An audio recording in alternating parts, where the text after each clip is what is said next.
भूतों ने कहाँ से सीख ली फिर आग जलानी? और अगर ये भूत आज के दिन अपडेट हो रहे हैं तो उस समय जब आग का आविष्कार नहीं था तब इन भूतों ने आग क्यों नहीं लगाई कहीं किसी आदिमानव के यहाँ? और फिर समाज को समझाया नहीं जा सकता, बकाया जा सकता है, तो उस हमें कभी नहीं लग रही जो आईपीएस महिला है, ना उसके घर में कोई चोटी कट्टा महिला की, उस घर में आग कभी नहीं लग रही, या उस घर में किसी में ओपरी नहीं आ रही। जिस अब रहा है ये बहुत समय से चला आ रहा पाखंड है, ये पाखंड अपनी जड़ें भारत में जमा रहा है। मैं भूत प्रेत साबित कर दे तो मैं उसको तुरंत प्रभाव से मन माना इच्छा अनुसार उसकी जो इच्छा होगी वो इनाम दूंगा। सारे दर्शकों ने प्रियंका को हाड़ की राम राम। और साथियों, राजस्थान के बैसली गांव का जो मामला है इतना फेमस हो रहा है कि आज जिसकी जुबान पे भी देखा तो ये मामला है 3 मौत और अपने आप आग लग जाना। तो पाखंड या फिर अपराध या फिर भूत प्रेत तो आपने देखे होंगे बहुत सारे उड़े, महाराज जी, तांत्रिक बहुत सारे जावे हैं और दावा भी करा हम ठीक कर देंगे। और तो और के मर्द और अभी इतनी कॉल आवा है हम ठीक कर देंगे, कोई पैसा नहीं लेंगे, हम उड़े तो बोल रहे हमारी गिल्ले भी नहीं बनी थी। तो आज हमारे साथ है महंत सुखराई नाथ योगी जी। तो इन तक पूछांगे कि ये सच में होंगे वो पाखंड, क्योंकि ये भी महाराज जी हैं, उड़ो और भी महाराज जावे हैं। राम राम महाराज जी। जय शिव गोरक्ष। आप मठ में आए, हरियाणा वाणी के सभी दर्शकों को और आप जो हरियाणा वाणी यूट्यूब चैनल चलाते हैं आपकी पूरी टीम को मठ प्रांगण में पधारने पर धन्यवाद देता हूं और हृदय से आभार। धन्यवाद। तो महाराज जी, जो बैसली गांव का मामला है आपसे छुपा नहीं है, आप लगातार देखते भी होंगे कि किस प्रकार का मामला और इतना है कि मतलब कोने कोने तक ये मामला जा रहा है। तो इस पर क्या कहना चाहते हो? देखिए, मैं इस पर यही कहना चाहूँगा कि प्रकृति के कण कण में परमात्मा का निवास है। भूत वाले कण प्रकृति में कहीं नहीं है। भूत एक भय, समाज को भयभीत करने के लिए कुछ चालाक लोगों के द्वारा अपने आप रचा गया एक षड्यंत्र का नाम है। इन लोगों के द्वारा एक भूत के नाम पर एक भय का माहौल बनाने के लिए जो कालगणना के लिए जो 3 शब्द हैं, भूतकाल, वर्तमान काल और भविष्य काल, वहीं से इस भूत शब्द को उठा लिया और उठा करके समाज को भूत के नाम से डरा कर अपनी उल्लू सीधा करना और अपनी जेबों को सामान्य जनता की जेबों पर डाका डालने का चालाक लोगों ने लोमड़ी की तरह प्रयास किया। अब आपकी बात आती है भैंसली गांव की। तो भैंसली गांव में जिस सामान्य परिवार में जो ये घटना हो रही है, ज़रूर किसी न किसी चालाक लोमड़ी जैसे या कौवे जैसी बुद्धि वाला कोई क्लेवर व्यक्ति बड़ी चालाकी के साथ इस षड्यंत्र को उसने अंजाम दिया है। और इस हत्या को भी मैं समझता हूँ कि कहीं ना कहीं अंजाम दिया है, क्योंकि रासायनिक पदार्थों की जानकारी जिस समाज को केमिस्ट्री से लेनी चाहिए, अर्थात रसायन शास्त्रों से लेनी चाहिए, समाज ने रसायन शास्त्रों को पढ़ा नहीं, समाज ने अर्थशास्त्रों को पढ़ा नहीं, समाज ने राजनीति शास्त्रों को पढ़ा नहीं, समाज ने वेद शास्त्र, उपनिषद, दर्शन, मोक्ष ग्रंथों को पढ़ा नहीं, तो वो जानकारियाँ कहाँ से मिलेंगी? तत्वों की तत्वविद जानकारी शास्त्रों में भरी हुई है। तो ये समाज जो कि एक बड़ा तबका है, शास्त्रों से अनभिज्ञ है, इसलिए जो चालाक लोग हैं वो अपनी चालाकियों के द्वारा, बड़ी सातिराना बुद्धि के द्वारा लोगों को डरा रहे हैं और रासायनिक पदार्थों और पदार्थ विद्या के द्वारा ये सारा खेल किया जा रहा है, अग्नि लगना, आग लगना आदि। क्योंकि भूत का काम आग लगाना नहीं है। ओपरी प्राई कोई भी भूत या कोई भी ऐसी कोई जिसको अदृश्य शक्ति समाज मानता है, मैं तो मानता नहीं हूँ, ये पाखंड की बातें हैं, अंधविश्वास की बातें हैं, बेवकूफ़ी की बातें हैं, बुद्धूपन की बातें हैं और संकीर्ण मानसिकता की बातें हैं, बीमार मानसिकता की बातें हैं, विकलांग मानसिकता की बातें हैं। तो मैं समझता हूँ कि मैं विकलांग मानसिकता का व्यक्ति नहीं हूँ। मैं भगवान गोरक्षनाथ जी महाराज की गोरक्षवाणी, वेद, उपनिषद, दर्शन तथा वैदिक विधान के शास्त्रों का अनुसंधान पूर्वक जो तत्व ज्ञान में प्राप्त हमारे शास्त्रों में है उसका एक विद्यार्थी हूँ। वो मैंने अध्ययन किया है, तो मैं उसके अनुसार इस बात को बखूबी बखान कर सकता हूँ, कह सकता हूँ, उद्घोष कर सकता हूँ कि भूत नामक कोई व्यवस्था नहीं है। और अगर है तो ये बताइए कि मानव ने आग जलाना कहाँ से सीखा? हमारी साइंस हमें पढ़ाती है, हमारे जो शोध हैं वो हमें बताते हैं। शोधकर्ताओं ने ये बताया कि पत्थर को आदिमानव ने जब फेंक करके किसी चीज़ से मारा और वो दूसरे पत्थर से अचानक टकराया और वहीं से आग उसको जलती हुई दिखाई दी, तो शुरुआत में पत्थर से पत्थर को घिसकर आग जलाने की प्रक्रिया प्रारंभ हुई। भूतों ने कहाँ से सीख ली फिर आग जलानी? और अगर ये भूत आज के दिन अपडेट हो रहे हैं तो उस समय जब आग का आविष्कार नहीं था तब इन भूतों ने आग क्यों नहीं लगाई कहीं किसी आदिमानव के यहाँ? और जब लोगों के घरों में 786 साल तक इस्लामिक सल्तनत का पूरा लठ जोर था, गुलामियत थी, अंग्रेज़ों ने 200 साल तक खूब लठ मारे, उस दौरान किसी के भी ओपरी पराई नहीं हुई, किसी में हनुमान जी महाराज नहीं आए, किसी में कोई काली माता नहीं आई, किसी में भैरव जी का श्राप नहीं आया। अब जब रोटड़ी खा के थाली में टुकड़ा बचने लग गया जब देशभक्तों ने अपना बलिदान दे दिया और उस बलिदानी की आहुति के बाद राष्ट्रीय यज्ञ में वो लोग आहूत हो गए और वो आज़ादी हमें दिला गए, तो अब घर घर में भूतड़े आ रहे हैं। ये सारे के सारे कार्य भूतड़े नहीं बल्कि ऊतड़े कर रहे हैं और भूतड़ों का नाम ले रहे हैं। तो इसलिए ऊतड़ों पर जूतड़े मारो, तो जब ऊत सुधर जाएंगे, आपका जूत ऊत को सुधारेगा तो भूत भाग जाएगा। महाराज जी वहां तक तो ठीक था कि मतलब तांत्रिक आवे है, कुछ वो कर रहे हैं, लेकिन एक दो दिन पहले की ये बात है, एक और आवे है, वो फोन पे बात करवाओ आत्मा की। तो ये सीधी सीधी बात है ना, आप देख सकते हो कि बोलता कौन है इस समाज के अंदर। आप वृंदावन जाओ, आप दिल्ली जाओ, आप देश के किसी भी धर्म स्थान पे जाओ, हरिद्वार जाओ, काशी जाओ, कहीं भी जाओ, जब आप उस धर्म स्थान में प्रवेश करोगे तो बड़े बड़े बैनर लगा करके गुटखा की ऐड करी जा रही है, कोई नहीं बोल रहा है। तो इन तांत्रिकों को कौन रोकेगा? जब लोगों को पता है कि दाने दाने में केसर का दम नहीं, कैंसर का दम है, फिर भी लोग उसका विरोध नहीं कर रहे हैं, तो फिर भूत जो दिखाई नहीं देता, ऐसी एक शक्ति का नाम लिया जा रहा है, वहाँ कौन बोलेगा? समाज मुख दर्शक बना हुआ है, समाज के प्रबुद्ध वर्ग चुप हैं। इसी चुप्पी का कुछ तुच्छ और छोटी मानसिकता के और चालाक बुद्धि के लोग फायदा उठा रहे हैं। ये जो बेवकूफ़ी जिस भवानी खेड़ा के एक व्यक्ति के द्वारा अपने आप को तांत्रिक या ओझा या पंडित या बाबा या मौलाना या जो भी अपने आप को उसने बताया, श्याणा या सेवड़ा जो बताया, उसने जो ये गेम खेला है, इस प्रकार के लोगों पर कानूनी कार्रवाई होनी चाहिए। ये समाज को डराने का छलावा कर रहे हैं। और इस बात को आप लोग याद रखें बंधुओं, जो व्यक्ति चाहे दार्शनिक हो, चाहे वो मौलाना हो, चाहे वो कोई पादरी हो, यदि आपको धर्म के नाम पर डराकर अंधेरे की ओर ले जाने का प्रयास कर रहा है, तो आप इस बात को बखूबी जानिए, सीखिए, समझिए कि वो अपनी कंपनी की टॉर्च बेचना चाहता है। अंधेरे में आपको इसलिए लेके जा रहा है, वरना आपको प्रकाश में लेके जाएगा। तो मैं समझता हूँ कि उसको प्रकाश में जाने वाले को डरने की और ले जाने वाले को डराने की आवश्यकता कदापि कतिपय नहीं है। तो ये सब के सब समाज के अंदर बेवड़े लोग हैं। इनका समाज में समझता हूँ कदापि गुलामी ना करे और इनकी गुलामी से बाहर निकलें और शोध की ओर बढ़े, पाखंडों की ओर नहीं, ज्ञान की ओर, विज्ञान की ओर बढ़े, अज्ञान के अंधेरे में नहीं। देखो महाराज जी, मतलब इतने सारे फोन आते हैं हमारे पास, ज्यादातर यही फोन आते हैं कि हम समाधान कर देंगे। हमारे घर में भी आग लग गई थी। मेरे से एक मिनट सुनो। जो व्यक्ति ये कह रहे हैं, जो तांत्रिक कह रहे हैं कि हम समाधान कर देंगे, उन लोगों से एक बार ये कहो कि लो फिर आपका नंबर हम एसपी साहब को दे देते हैं, पुलिस को हम आपका नंबर दे दें, अगर आप समाधान करते हो तो वो फट नाट जाएंगे। नहीं नहीं नहीं नहीं, पुलिस को मत देना। क्यों? क्योंकि पुलिस चौकी से इन पाखंडियों की चौकी डरती है। पुलिस के पास इन पाखंडियों का पाखंड कदापि नहीं चल सकता।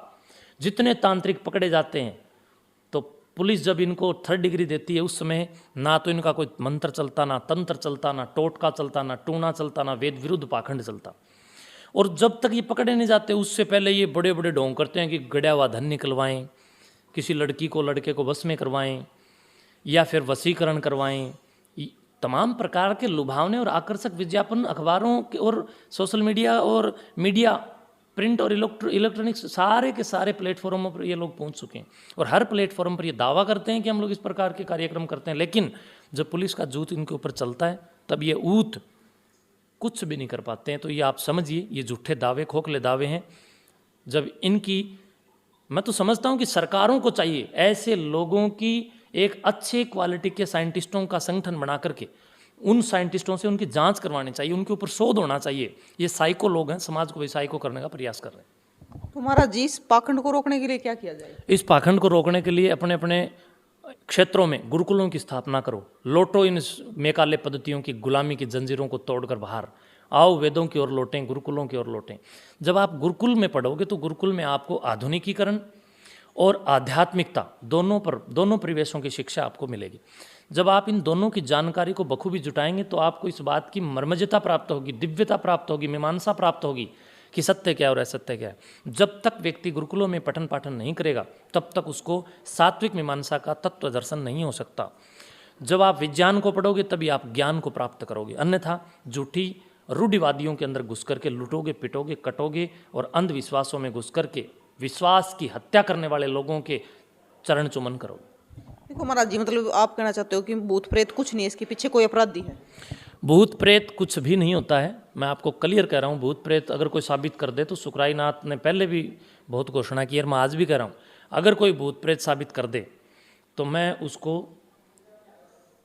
तुरंत प्रभाव से मन माना इच्छा अनुसार उसकी जो इच्छा होगी वो इनाम दूंगा। मैं इतनी बड़ी गद्दी पर समाज ने मुझे बिठाया है एक बहुत बड़े विश्वास समाज ने मेरे ऊपर जताया। मैं उसी विश्वास के साथ समाज को बचाना चाहता हूँ, समाज को अंधेरे से प्रकाश की ओर लाना चाहता हूँ, इस समाज को इन पाखंडियों की चंगुलता जो है इससे मैं बाहर निकालना चाहता हूँ। तो उस विश्वास के साथ कह रहा हूँ कि अगर कोई भूत प्रेत साबित करने वाला कोई तांत्रिक, ओझा, पाखंडी, ढोंगी, आडम्बरी, मौलाना, मौलवी इस धरती पर है तो मुझे ये बताइए, जब चीन वाले फौजी भारत के फौजियों पर आक्रमण करते हैं तो इन पाखंडी या ये जो तांत्रिक अपने आप को कह रहे हैं हम पाखंडी नहीं है, तो नहीं हो तो तुम्हारे पास अगर कोई ऐसा तंत्र मंत्र है तो भारतीय फौज के पक्ष में आप क्यों नहीं खड़े होते? क्यों नहीं आप पाकिस्तान और चाइना के फौजियों के खिलाफ AK-47 की बजाय आप लोग आगे खड़े हो जाते? तो ये सब बकवास है। एक भूतड़ा भेज दो, पाकिस्तान के प्रधानमंत्री का गला काट ले। एक भूतड़ा भेज दो, चाइना के जो फौज हमारे सैनिकों के साथ जो निर्ममता कर रही है, दुष्टता कर रही है, उन फौजियों के सर्कलम करके भारत में ला दिए जाएं। क्यों नहीं एक भूतड़े से काम करवा रहे? तो ये सब जब बड़ा और सार्वजनिक और राष्ट्रीयता की अनन्य साधना का मुद्दा आता है तब इन लोगों का मुंह नहीं खुलता है, तब ये लोग बंद हो जाते हैं, ये लोग बोलते नहीं हैं, तब ये लोग मुखदर्शक बन जाते हैं। और जब बात आती है एक सामान्य और साधारण बुद्धि के व्यक्ति को छलने की तो ये लोग बड़े बड़े पाखंड और आडंबर और दिखावा और छल और आकर्षकता फैला करके, लुभावने विज्ञापन आदि फैला करके अपनी जेब भरते हैं और बेवकूफ़ बनाने के सिवाय और कुछ नहीं करते हैं। ये सब रासायनिक पदार्थों का प्रयोग करते हैं। ये सब रासायनिक पदार्थ, इनकी जानकारी केमिस्ट्री में भरी पड़ी है, इनकी अपनी एक समय अवधि है। आप पोटेशियम परमैंगनेट के बारे में जानकारी लीजिए। पोटेशियम परमैंगनेट को आप ग्लिसरीन में मिलाइए, वो आपको द्रव्य रूप में मिल जाएगा और फिर आप उसको अगर लकड़ी में या अग्नि में डालोगे तो वो आग पकड़ लेगा। तो बहुत सारे ऐसे रासायनिक पदार्थ हैं जो पारदर्शी हैं, दिखाई नहीं देते हैं और वो एक विशेष एनवायरनमेंट में काम करते हैं। कुछ ऐसे रासायनिक पदार्थ हैं जो आपने यहाँ पर दीवार पर लगा दिया तो पानी के संपर्क में जब तक नहीं आएंगे आग नहीं पकड़ेंगे। कुछ ऐसे हैं जो एक विशेष टेम्परेचर पर आग पकड़ते हैं, कुछ ऐसे हैं जो विशेष माइनस टेम्परेचर में आग पकड़ते हैं। तो उन सब पदार्थ विद्याओं का ये लोग दुरुपयोग कर रहे हैं और आम हमारी भोली भाली जनता को ठगने का, छलने का और दहशत गर्दी फैला करके, ताकि डरा हुआ समाज इन तांत्रिकों के पास ज़्यादा जाए और इनके धंधे ज़्यादा चलें, वो लोग काम कर रहे हैं। देखो महाराज जी, अगर आज से 5-10 साल पीछे चले जाए ना तो शायद इतना पाखंड नहीं था, लेकिन साइंस तरक्की करने लग रही है और पाखंड भी ज़्यादा बढ़ने लग रहा है। आज से 5-10 साल पहले अगर आप जाके देखोगे तो पाखंड और भी ज़्यादा था, लेकिन उस समय ये यूट्यूब वाले नहीं थे, पता नहीं चलता था। इस समय ये संचार के, परिसंचार के, प्रसार के माध्यम नहीं थे, तो आम आदमी को पड़ोस के गांव की ही घटना का पता नहीं चलता था। आजकल हमारे पास में ये माइक है, हमारे पास मोबाइल अपना कैमरा है, हमारे पास तमाम प्रकार की आधुनिक डिवाइस हैं। उन डिवाइस से व्यक्ति रिकॉर्ड कर लेता है, सोशल मीडिया पर डाल देता है। हम लोग सोचते हैं कि अभी हो रहा है, लेकिन ये अभी नहीं हो रहा है, ये बहुत समय से चला आ रहा पाखंड है। ये पाखंड अपनी जड़ें भारत में जमा रहा है। मैं समझता हूँ कि हम सब प्रबुद्ध लोगों को मिलकर, संतों को मिलकर, योगियों को मिलकर और अच्छे अच्छे यूट्यूबर्स जो समाज के प्रति समर्पण का भाव रखते हैं, राष्ट्र की भावना रखते हैं और राष्ट्र रक्षा के लिए वो अपने उन्मुक्त हृदय के अंदर और मुक्त कंठ में जो अपना स्वर रखते हैं, उन सब को भी, शिक्षकों को भी, सैनिकों को भी और समाज के प्रबुद्ध प्रहरी बंधुओं को भी, पंचायतों को भी, MP MLA को भी और तमाम जो पुलिस वाले हैं उनको भी मिल करके इन पाखंडों के विरुद्ध एक अभियानार्थ खड़ा होना होगा। क्योंकि आग उस घर में कभी नहीं लग रही जो IPS महिला है, ना उसके घर में कोई चोटी कट्टा महिला की, उस घर में आग कभी नहीं लग रही, या उस घर में किसी में ओपरी नहीं आ रही। जिस अब सोनिया गांधी है, भारत में रहते इतनी साल होगी, उसमें आज तक सोनिया गांधी जी में आज तक कोई भूत प्रेत ओपरी पराई नहीं आई। मोदी जी में नहीं आई, योगी आदित्यनाथ जी में नहीं आई, खट्टर साहब इतनी साल राज करके उनमें नहीं आई, और तो और छोड़ो, इस RDC साहब कितने बदल के किसी DC में नहीं आई, किसी SP में नहीं आई। ये इन्हीं में क्यों आवा जिनका आटे वाले पीपे में चूहे कूदें। इसका कारण ये है कि सामान्य परिवार के घर में घुसना आसान होता है, सिक्योर नहीं होते वो इतने, तो चालाक लोग इन्हीं के घरों में चालाकी करते हैं। कोई भूत नहीं, ऊत अपना काम कर रहे हैं। उत्तों को सुधारा जाए, उत्तों को सुधारने के लिए एक तो मेरा जुट सही है, शुक्राईनाथ इसके लिए रेडी है। एक हर आदमी लठ उठा के घर और परिवार में अपनी जागृति और अपना अवेयरनेस, अपनी खुद की चेतना को और ज़्यादा चेतन करे और अपने आप के साथ अपने अड़ोसी पड़ोसी और मित्र प्यारों का एक संगठनात्मक, सृजनात्मक ढंग से विकास करे और बौद्धिक रूप से उच्चतम हो। बौद्धिक रूप से दिवालियापन बुद्धि का नहीं होना चाहिए। जब आप अपनी बुद्धि के अंदर ऋषियों का अध्ययन करोगे, तपस्वियों का अध्ययन करोगे, पुरुषार्थियों का अध्ययन करोगे, भगत सिंह का अध्ययन करोगे, तात्या टोपे, महाराणा प्रताप, राणा सांगा, राणा कुंभा, ऋषि कणव, कणाद, कपिल, जैमिनी, पतंजलि, पाणिनि और भगवान गोरक्षनाथ जी का जब अध्ययन करोगे, इनके द्वारा प्रदत्त शास्त्रों का अध्ययन करोगे, इनके द्वारा प्रदत्त व्याकरण का अध्ययन करोगे, तब मैं समझता हूँ इन उत्तों का इलाज आप कर पाने के अंदर सफलतम साबित होगे। और आप, मैं समझता हूँ कि नींव की ईंट नहीं बल्कि नींव की ईंट से लेकर कंगूरे तक आपको अहमियत मिलेगी। महाराज जी देखो मतलब पता चलता है मानसिकता का, क्योंकि हम वीडियो डालते हैं तो मतलब उसमें तो है ना, मतलब कुछ लोग ऐसे होते हैं जो इस चीज़ का विरोध करते हैं भैया कि वो अपराध है, कोई अपराध कर रहा है इसके पीछे, नहीं तो ज़्यादातर है भी भूत प्रेत है, जिसका लग गया उसका जाग गया, ऐसे ऐसे कमेंट भी पढ़ने को मिलते हैं। देखो ऐसा है, जो कमेंट करने वाले लोग हैं ना वो बेचारे ऋषि मानसिकता के लोग नहीं हैं। वो लोग हैं जिन्होंने गुरुकुल का गया कभी देखा नहीं। वो लोग हैं जो बेचारे इन दारू के ठेकियाँ के आसपास सारा दिन तंग रहे, जिनका बाप दारू पीवा है, किसी का भाई दारू पीवा है, कि घर घर में तो नशे ने भी अपराधों को इतना बढ़ा रखा है। तंत्र मंत्र के पाखंड ने और नशाखोरी ने, यानी तांत्रिकों और नशेड़ियों ने भारतीय समाज की अस्मितता, एकता और अखंडता और अक्षुण्णता को, मैं समझता हूं कि इज्जत लूटने के समान ध्वस्त और बर्बाद करने का कार्य किया। बंधुओं, आप सभी दर्शकों से मैं हाथ जोड़कर कह रहा हूं कि मुझे तो आप इस सोशल मीडिया पर गाली दे दोगे, गाली देने में आपका कुछ नहीं लगता है, आपके अंगूठे की 2 सेकंड का काम है, आप गाली दे दोगे, लेकिन सत्य के साथ आप ध्वज उठाकर खड़े होगे जब आपको मालूम पड़ेगा कि गाली देना कितना आसान और सत्य की पताका लहराने में कितना जोर आता है। जीभ ललपलाने में और गाली देने में, तुच्छु काम करने में कोई जोर नहीं आता। जिम्मेदारी उठा करके समाज के समरसतावादिता और समाज के उत्थान के लिए खड़े होना कोई आसान काम नहीं है। तो वो कठिन काम हम कर रहे हैं, उस कठिन काम में गालियाँ भी खानी पड़ती हैं और हम खा रहे हैं, तो आपको भी गालियाँ पड़ेंगी। तो जो लोग बेचारे कमेंट कर रहे हैं उनसे भी मैं एक बात कहूँगा कि आपकी मर्जी उतनी गाली दो, लेकिन आपके कमेंट से आपके माँ बाप, आपकी सोसाइटी, आपकी कंपनी और आपके विद्यालय के क्या कुसंस्कार रहे हैं या सुसंस्कार रहे हैं, उनका भी एक परिभाषण परिचय वहाँ पर जाता है। तो सोच समझ कर लिखो। बहन बेटियाँ भी आपकी उन कमेंटों को पढ़ रही हैं, उनके मन बुद्धि शरीर और आत्मा पर आपके द्वारा लिखे गए कमेंट का क्या असर जा रहा है, क्या सकारात्मकता और नकारात्मकता, क्या आप परोस रहे हैं समाज को, सार्वजनिक मंच के ऊपर आप क्या बकवाद कर रहे हैं, क्या आप संस्कार दे रहे हैं, क्या कुसंस्कार दे रहे हैं। ये सारे प्रभाव आगामी पीढ़ियों ही नहीं बल्कि सोशल मीडिया साइट्स के ऊपर ये चीज़ें कभी ख़त्म नहीं होती हैं, ये युगों युगों तक इन चीज़ों के ऊपर रहेंगी। आपकी आने वाली 5 पीढ़ी भी आपके कमेंट देखेगी, 5 पीढ़ी बाद भी, कि मेरा बाप के लिखे हुए गंदे कमेंट हैं, तो आपको धिक्कारेगी। तो इसलिए आप गंदे कमेंट ना करके समाज के प्रति चिंतन करें और ये तुच्छ मानसिकता से बाहर निकलें, अच्छी अच्छी पुस्तकों को पढ़ें और महापुरुषों की जीवनियाँ घर में रखें, तकिए के नीचे बीड़ी का बंडल ना रखें, दारू के डाटे ना तोड़ें, अपने घरों के अंदर वेद शास्त्र रखें और उनका अध्ययन करें, ताकि आपकी बुद्धि भी संकीर्णता से दूर जा करके मानवीय विकास और मानवीय मूल्यों की जो ऊर्जा है उसके ऊपर सकारात्मक रूप से अपने आप को पहलू के रूप में स्थापित करेगी। महाराज जी देखो आप भी मतलब आपने जो बातें बताई सारी की सारी हमारे दर्शकों ने सुनी भी, लेकिन बहुत सारे जो महाराज जी खुद ने महाराज कर भगवा पैर कहना है वो तांत्रिक का काम करे है, तो लोग उड़े भी विश्वास कर ले हैं। देखिए, अगर इस प्रकार का काम कोई व्यक्ति करता है, अपने आप को तांत्रिक कहता है और भगवा पहनता है, वो अपराधी है। साधु तांत्रिक नहीं होते बल्कि साधक होते हैं। वो अपने जीवन को भी अमर करते हैं और अपने से समाज को भी पुलकित करते हैं। साधु का काम प्रेरणा देने का होता है, साधु का काम रास्ता दिखाने का होता है, साधु का काम समाज को दिशाहीनता से बचाने का होता है। साधु समाज को दिशा देते हैं, साधु समाज की सामाजिक कुरीतियों के विरुद्ध खड़ा होकर के समाज को मोटिवेट करते हैं, प्रेरित करते हैं, जागरूक करते हैं, अवेयरनेस फैलाते हैं। साधुओं का आप इतिहास उठा के देखो, अगर हमारे साधु तांत्रिक होते, अगर हमारे साधु नशेड़ी होते, तो 4 वेदों में कहीं नशे का जिक्र नहीं है, तंत्र मंत्र का जिक्र नहीं है। अगर साधु नशेड़ी होते तो शास्त्र तो साधुओं ने दिए, उनमें कहीं न कहीं नशे का चिलम का सबसे पहले बड़ा चित्र होता कि नहीं।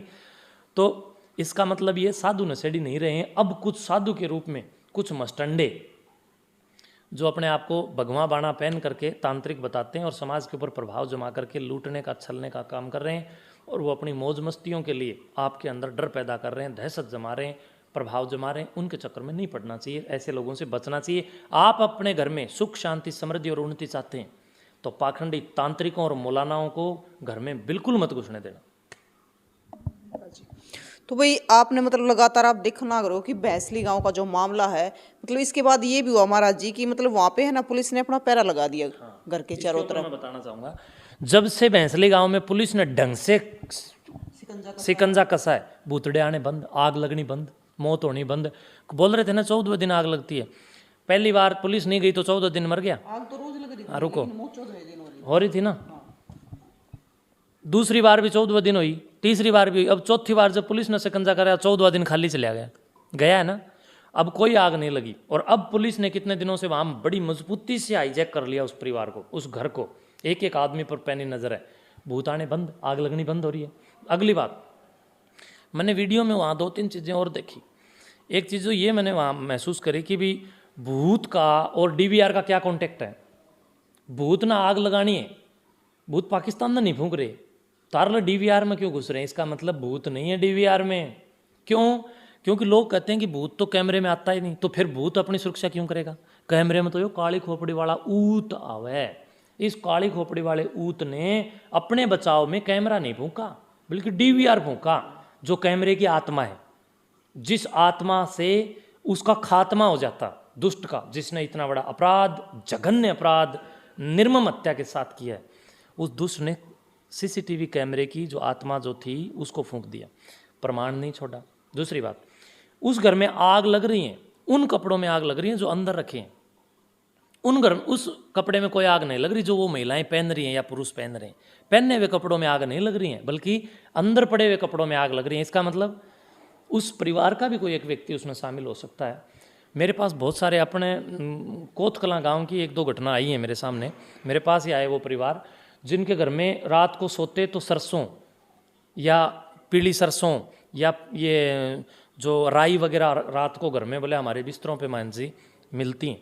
मैंने कहा यार घर के ताला लगाया करो भीतर से। बोले महाराज जी आप तो इन चीज़ों को मानते को नहीं, आप तो नास्तिक हो। मैंने कहा यार मैं नास्तिक नहीं हूँ, मैं सच्चा आस्तिक हूँ, मैंने अध्ययन किया शास्त्रों का, तुम भी अध्ययन करो। बोले हमने तो ताले भी लगा लिए जी, फिर भी आवे राई और सरसों। मैंने कहा यार फिर बढ़िया है, सरसों में कट्टे भर लो, चाना बेच के आओ, इतनी महंगी चीज़ खेतों में फसल करने पर पानी दो, उसमें रात दिन एक करो, जब जाके पैदा होती है।